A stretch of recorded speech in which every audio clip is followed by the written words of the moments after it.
सुमन की बहू करिश्मा बहुत ही सुंदर थी, लेकिन वो कभी अपने ऊपर ध्यान नहीं देती थी। वो हमेशा से ही सिंपल ही रहती थी। तभी एक दिन सुमन उसे बुलाकर बोलती है, बहू, मैं देख रही हूँ कुछ दिनों से अजय घर नहीं आ रहा। सब ठीक तो है ना तुम दोनों के बीच में? हाँ माँ जी, वैसे तो हमारे बीच में सब ठीक है। वो आजकल उनके ऑफिस में काम बहुत ज्यादा है ना, इसलिए नाइट लगाते हैं ऑफिस में। बेचारे आजकल बहुत मेहनत कर रहे हैं, थक जाते हैं ना।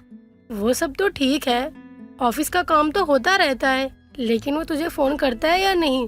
तेरा हाल चाल पूछता है या नहीं? माँ जी, अब उन्हें अपनी ऑफिस से फुर्सत मिलेगी तभी तो वो मुझे फोन करेंगे या मेरा हालचाल पूछेंगे। वो पूरा दिन अपने काम में ही बिजी रहते हैं। जब उन्हें सांस लेने की फुर्सत नहीं है तो मुझे फोन ही क्या करेंगे वो। तो तू फोन करके ये क्यों नहीं कहती कि मुझसे थोड़ी देर बात कर लो, तब कोई काम करना?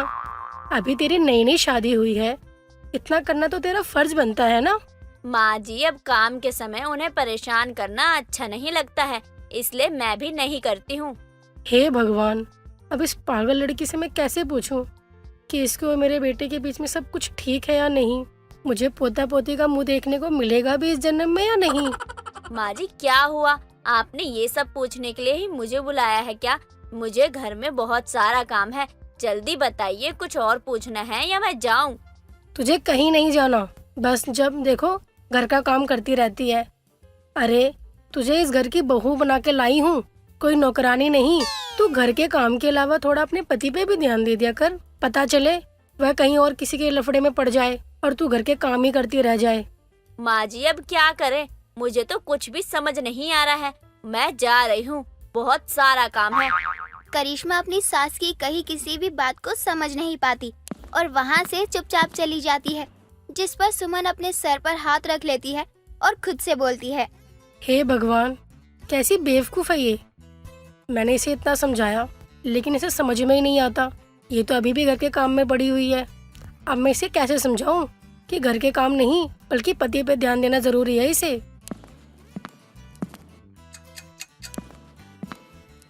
माँ जी उठिए, देखिए मौसी जी का फोन आया है, वो आपसे बात करना चाहती हैं।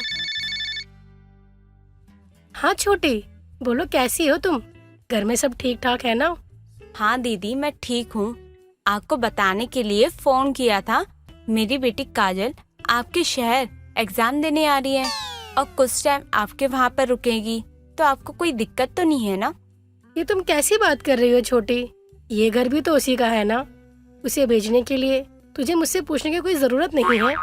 मैं तो बस आपसे इसलिए पूछ रही हूँ दीदी, क्योंकि आपके घर पे नई बहू आई है, कहीं आपकी बहू को परेशानी ना हो जाए। अरे मेरी बहू ऐसी नहीं है, बल्कि वो तो बहुत अच्छी है। वो घर को जोड़ने में विश्वास रखती है, ना कि तोड़ने में।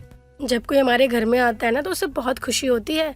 ठीक है दीदी, तो फिर मैं कल सुबह काजल को टाइम से तैयार करके आपके घर पे मैं भेज दूंगी, तो आप थोड़ा ध्यान रखिएगा। तुम चिंता मत करो, मैं उसका बहुत अच्छे से ध्यान रखूंगी। उसको किसी भी चीज की कोई कमी नहीं होने दूंगी। सुमन इतना कहकर फोन रख देती है। कुछ टाइम बाद उसका बेटा अजय ऑफिस से घर आता है तो सुमन उससे बोलती है, बेटा, कल काजल आ रही है कुछ दिनों के लिए हमारे घर में रहने के लिए, तो तुम उसे लेने स्टेशन चले जाना। माँ, वो छोटी बच्ची है क्या जो मैं उसको लेने के लिए स्टेशन जाऊँ? अरे खुद भी तो आ सकती है। बेटा, एक अकेली लड़की इतनी दूर से आ रही है, हम उसे ऐसे नहीं छोड़ सकते। तुम ना टाइम से उसे लेने चले जाना। ठीक है माँ, चला जाऊंगा, आप चिंता मत कीजिए। अभी मुझे ना बहुत नींद आ रही है, मैं जा रहा हूँ सोने। अजय इतना कहकर अपने कमरे में जाता है और आराम से सो जाता है। अगले दिन वो सुबह जल्दी उठकर स्टेशन जाता है और काजल को लेकर घर आता है। काजल को देखते ही उसकी आंखें उसके ऊपर से हटती रही हैं, क्योंकि वो पहले से ही ज्यादा मॉडर्न और स्टाइलिश हो चुकी थी, जिसे देखकर अजय उसकी बहुत तारीफ करता है। जिसे सुनने के बाद सुमन अपनी बहू करिश्मा के पास जाती है और धीरे आवाज में उससे बोलती है, देख रही है ना बहू, देख तेरा पति किसी और लड़की की कैसे तारीफ कर रहा है। क्या उसने कभी तेरी तारीफ करी है ऐसे? नहीं माँ जी, इन्होंने मेरी ऐसी तारीफ कभी नहीं की, बल्कि ये तो मुझसे ठीक से बात भी नहीं करते हैं।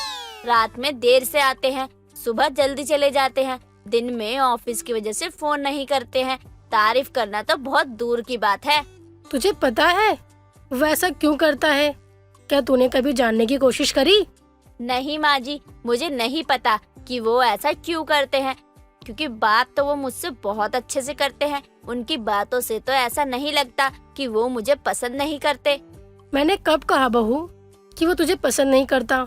मैंने तो बस ये बोला कि वो तेरी तरफ आकर्षित नहीं है, इसलिए वो तुझ पर ध्यान नहीं देता। तू जा और जाकर आईने में खुद को देख कि तू कैसी लग रही है।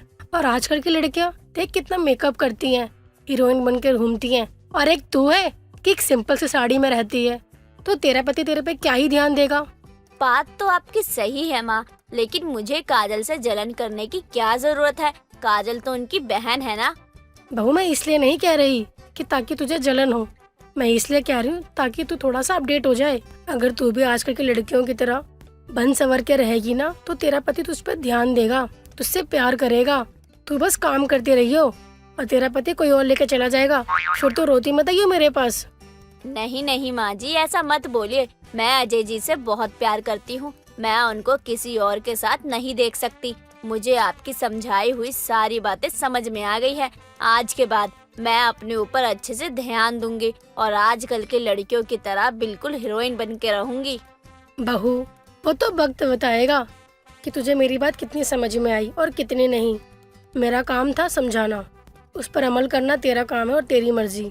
सुमन इतना कहकर काजल के पास वापस चली जाती है और उससे अपनी बहन का हालचाल पूछने लगती है। अगले दिन सभी लोग डाइनिंग टेबल पर बैठकर नाश्ते का इंतजार कर रहे थे। तभी कुछ देर बाद करिश्मा एकदम हीरोइन बनकर अपने कमरे से नीचे आती है, जिसे देखते ही अजय का मुंह खुला का खुला रह जाता है और वो करिश्मा से कहता है, क्या बात है करिश्मा, तुम तो बहुत अच्छी लग रही हो, एकदम हीरोइन जैसी। मुझे तो तुम्हें देखकर यकीन नहीं हो रहा कि मेरी पत्नी इतनी सुंदर भी लग सकती है। सुंदर होने का क्या ही फायदा, आप मुझ पर ध्यान ही कहाँ देते हैं। अरे ऐसी बात नहीं है, वो मैंने ना तुम्हारी तरफ कभी ध्यान नहीं दिया, इसलिए तारीफ नहीं की, वरना देखता तो तारीफ करता। आप मेरी तारीफ इसलिए कर रहे हैं क्योंकि आज मैं बिल्कुल हीरोइन की तरह लग रही हूँ। रोज तो आप मेरी तारीफ नहीं करते ना, इसका मतलब तो यही है कि मैं आपको रोज अच्छी नहीं लगती थी।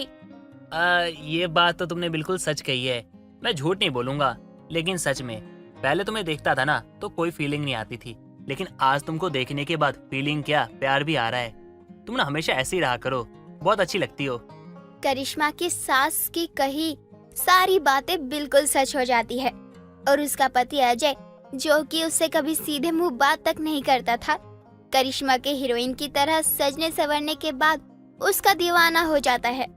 अपने बेटे बहू को एक दूसरे के पास इतना करीब देखकर सुमन को भी तसल्ली हो जाती है और अपनी बहू के इस बदले हुए रूप को देखकर वो भी बहुत खुश होती है और वो फूले नहीं समाती।